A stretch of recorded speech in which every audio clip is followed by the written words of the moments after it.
बोलता महाराष्ट्रामध्ये आपल्या सर्वांचं स्वागत आहे। आज आमच्यासोबत अर्जुन रामराव राठोड आहे।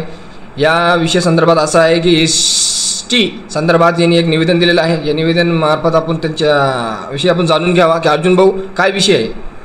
बघा, पूर्वीच्या काळापासून जे की आमचे संत डॉक्टर रामराव महाराज जे धर्मगुरू होते, यांनी वेळोवेळी पण ह्या बंजारा समाजाला एस टी प्रवर्गामध्ये समाविष्ट करण्यासाठी भरपूर निवेदन दिले, अनशन केलं।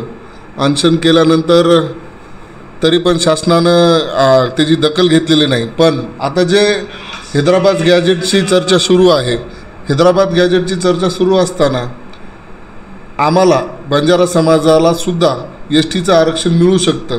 ह्या महाराष्ट्र सरकारने जर हैदराबाद गॅजेट लागू केलं तर त्या गॅजेट लागू केल्यानंतर आम्हालासुद्धा या महाराष्ट्रामध्ये एस टी प्रवर्गाच्या योजना लागू होऊ शकतात की एस टी प्रवर्गामध्ये समावेश। उदाहरण काय आहे? उदाहरण हे बघा, वन नेशन वन रिझर्वेशन ह्या स्लोगनखाली पूर्ण भारत देशामध्ये वेगवेगळ्या स्टेटमध्ये बंजारा समाज हा एस टी आणि एस सी प्रवर्गामध्ये मोडतो। मग महाराष्ट्रामध्ये असं काय घडलं की जेणेकरून विजयंतीमध्ये टाकण्यात आलं? बघा, माझ्याकडे काही प्रूफ आहेत आणि विशेषमध्ये एक गोष्ट सांगतो। आंध्र प्रदेश, तेलंगणा, राजस्थान, कोणताही स्टेट असो, त्यांची बोलीभाषा आणि आमची बोलीभाषा एक आहे। त्यांच्यासोबत आमची रोटीबिटी व्यवहार आहेत, आमचं त्यांच्यासोबत देणेघेणं आहे, तो आमचे सगळे सोयरे आहेत। ह्या विषयाला धरून माझ्याकडं आपल्याकडं नाही का काही जुने सर्टिफिकेट निघले होते जे की वाशिम जिल्ह्यातले आहेत। हे बघा, हे कास्ट सर्टिफिकेट आहे, देवसिंग चापला चव्हाण, हे तुम्ही बघू शकता की सगळ्यात मोठं उदाहरण आहे जे की ह्या वाशिम जिल्ह्यातलं महाराष्ट्रातलं उदाहरण आहे। यांचं एस टी सर्टिफिकेट आहे। त्यानंतर माझ्याकडे आहेत विजय सुखलाल राठोड। विजय सुखलाल राठोड यांचंसुद्धा एस टी प्रवर्गाचं कास्ट सर्टिफिकेट आपल्याला मिळालेलं आहे। मग याच्याने साध्य काय होते की महाराष्ट्रामध्ये पण बंजारा समाज हा एस टी प्रवर्गामध्ये होता, पण काही मागच्या घडामोडीमुळं ह्या बंजारा समाजाला विजय एन टी या प्रवर्गात टाकण्यात आलं। टाकल्यानंतर सुद्धा जो विजय एन टी प्रवर्ग होता त्याच्यात पण खूप मोठी गफलत करण्यात आली। त्यामध्ये 50 जाती होता, ते खूप मोठं राजकारण झालं। त्या प्रवर्गाबद्दल मी बोलणार नाही, पण बंजारा समाजाची एक रास्त मागणी, तांड्यावर राहणारा समस्याग्रस्त, एक तांड्यावर राहणारा, पाड्यावर राहणारा समस्याग्रस्त हा बंजारा समाज आहे। शैक्षणिक अजून तेवढी उन्नती झालेली नाही, आर्थिक उन्नती झालेली नाही, राहण्याला सुविधा नाही, तांड्यावर जायला रस्ता नाही, या बाकीच्या खूप काही गोष्टी जे माझा गरीब बंजारा समाज आहे, जो होतकरू बंजारा समाज आहे, समस्याग्रस्त बंजारा समाज आहे, या समाजाला एस टी प्रवर्गामध्ये टाकणं खूप गरजेचं आहे, जेणेकरून माझा समाज आज त्या शैक्षणिक, आर्थिक, ह्या राजकीय ह्या उन्नतीमध्ये वाढला पाहिजे, उन्नतीमध्ये गेला पाहिजे। यासाठी आम्ही पूर्ण महाराष्ट्रभर आज आपण बघतो की आज निवेदन देणं चालू आहे। माझ्या पूर्ण महाराष्ट्रामधल्या माझ्या बंजारा समाजाला एक विनंती आहे, आपण निवेदन देतो, आपण थोडेफार रास्ता रोको करतो, ह्या गोष्टी केल्यानंतर आपण ते विसरून जातो।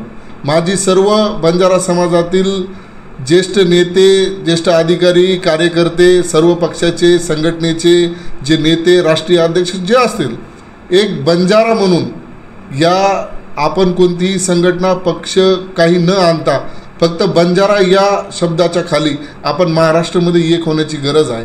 जर आपण बंजारा समूह म्हणून जर एक झालो तर निश्चितच ही लढाई आपण आज जिंकू शकतो। आणि ही साधी आणि सोपी लढाई नाही आहे।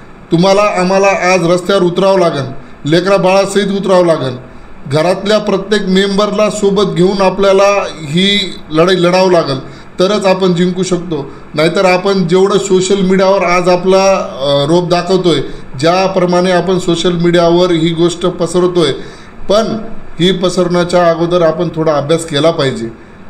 हैदराबाद गॅजेट काय आहे, हैदराबाद गॅजेट आपण वाचलं पाहिजे। हैदराबाद गॅजेट लागू कसं करून घेता येईल यासाठी काय काय लागणार आहे या गोष्टीचा आपण अभ्यास केला पाहिजे।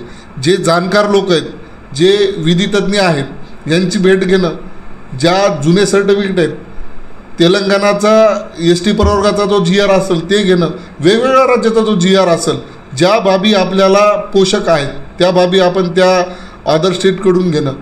त्यानंतर एस टी प्रवर्गाच्या लढ्यामध्ये आतापर्यंत ज्या लोकांनी सहभाग नोंदवलेला आहे, ज्या लोकांनी काही न्यायालयीन लढाई लढलेली आहे, ज्या लोकांना रीट याचिका दाखल केली आहे, अशा लोकांनी एकत्रित येऊन तालुका, जिल्हा, विभागीय आणि महाराष्ट्र अशा प्रकारची समिती बनवून जर आपण लढा लढलो तर निश्चितच हा महाराष्ट्रामधला माझा बंजारा समाज एस टी प्रवर्गामध्ये समाविष्ट झाल्याशिवाय राहणार नाही. आणि ह्या लढ्यासाठी आम्ही रस्त्यावर उतरून आपल्याला उद्रेक करायचा नाही आहे. आपल्याला संविधानिक मागणी आहे.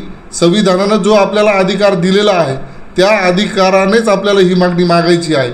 आणि परमपूज्य डॉक्टर बाबासाहेब आंबेडकरांनी ज्याप्रमाणे आपल्यासाठी जी गोष्ट करून गेलेली आहे, हे बघा, आपल्याला फुकट दिलेलं आहे म्हणून समजत नाही आहे, या मताचा मी माणूस आहे.